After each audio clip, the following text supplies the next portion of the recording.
Greetings to all of you, all my compatriots, and everyone hearing my voice and watching this conference. Thank you for giving me this opportunity to tell you about my fellow inmates and briefly talk about my observations.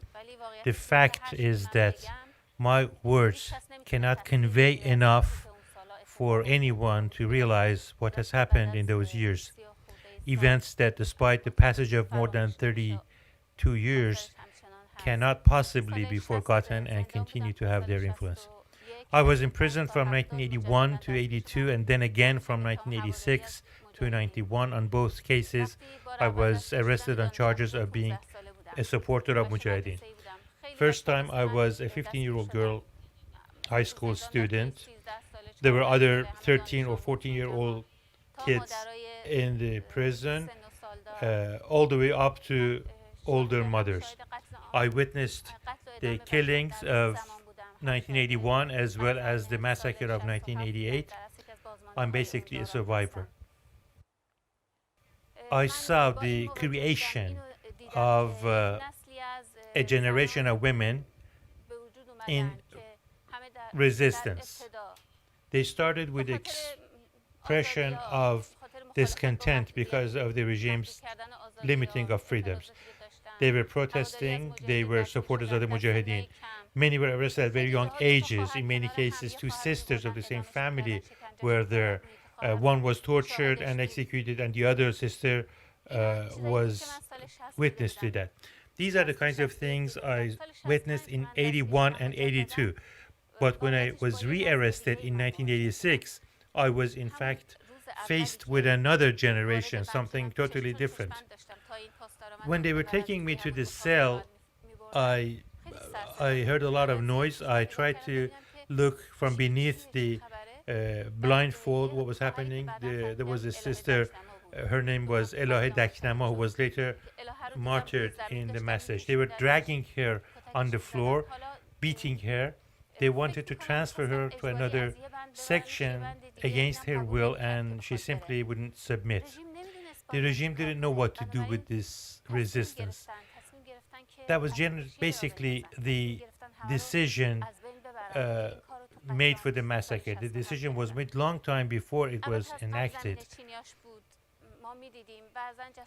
In July of 1988, they came to our section asking questions, and I noticed that the resident inspector in the prison was putting marks aside the names of some. We couldn't imagine what was going to happen.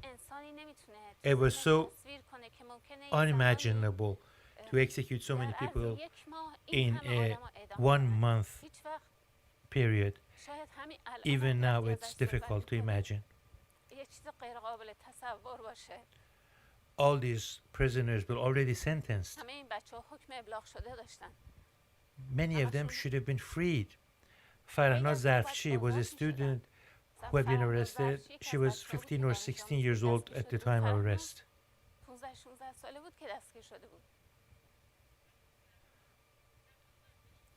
They pressed her to take part in a TV interview, denounce the Mujahideen, and say, I support Khomeini. And of course, obviously, she wouldn't do that.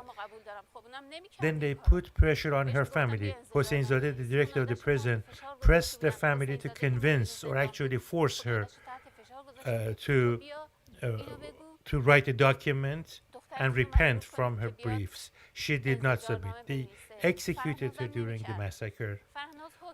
Mojgan Sorbi had served her sentence. She should have been freed, but they executed her. These clothes belong to a friend of mine called Mahbube Hajali.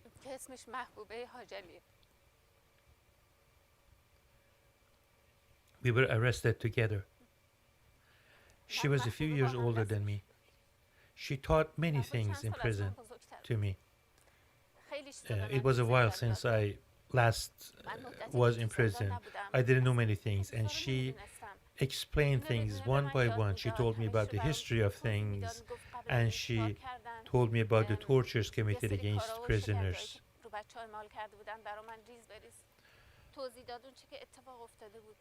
On August 4, 1988, I was taken out of their section to go to court. I had a few pictures from my sister, who was in the National Liberation Army at that time. I had a few other things. I left them with her. She said, they don't have anything against you. Why are they taking you? I didn't want to tell her that this is a picture of my sister. I just asked her to keep them for me. When I came back, Mahbouba was not there. She was executed. She never came back. These are her clothes. She always used to wear them in the section. This is where she put her pen. I am proud of her. All through these years, she has been my heritage of resistance. Many nights I have vowed to her that no matter how difficult the circumstances, I will continue in her path. Not just Mahbouba, but many others as well. We were good friends. We were very close. I never believed that they had executed to that extent. Azadeh Tabib was another case. She was extremely smart. Her father was a doctor.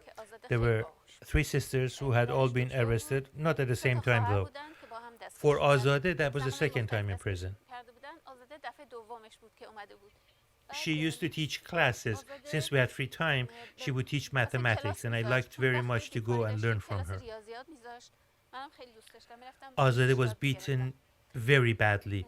On her second time, since she had done some acts to expose the executions and inform people about the Mujahideen, they beat her very brutally. Her feet had been deformed and they were extra flesh. She coughed very much. She was in bad health. Azadeh was sentenced to 7 years of imprisonment. Her sentence was done. When we came back to section after the massacre, it was September of '88. After a while, the visits were back on track again. Azadeh's family, soon after it was allowed to visit, came to see their daughters. When they came, Azadeh's sister went to see the family. When she came back, she said that Azadeh's belongings was given to them, and that was when I realized that all my fellow inmates were executed. Everyone was gone.